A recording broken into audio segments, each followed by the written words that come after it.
Сәлем достар, бүгін сіздермен жасыл смузидің рецептісімен бөлісемін. Жасыл смузидің құрамына бізге бір огурцы, 3 сабақты петрушка, 3 сабақты мятаның жапырақтары, және де апельсин, 1 лимон, 1 алма, және 100 грамм су, кішкене мұз қатырылған.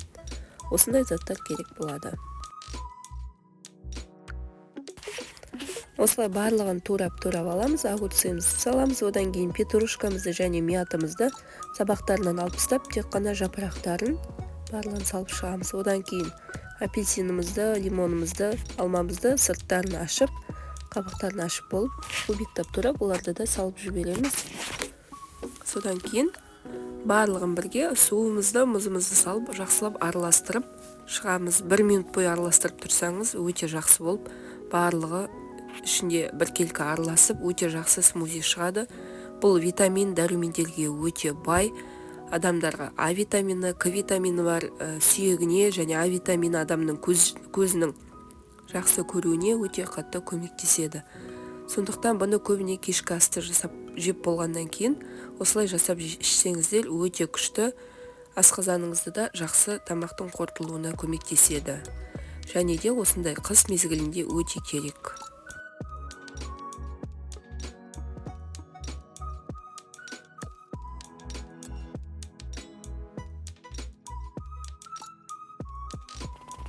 Алманы да осылай сыртын барлығын ашып тастап, жақсылап кубиктеп турап ала қоямыз. Пашақтарын бұны да салмаймыз алманың да.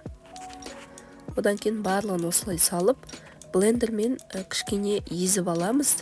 Содан кейін кішкене басылғаннан кейін үстіне бір кішкене мұзымызды, 1 кубик, одан кейін 100 грамм суымызды қойып, блендермен жақсылап араластырамыз.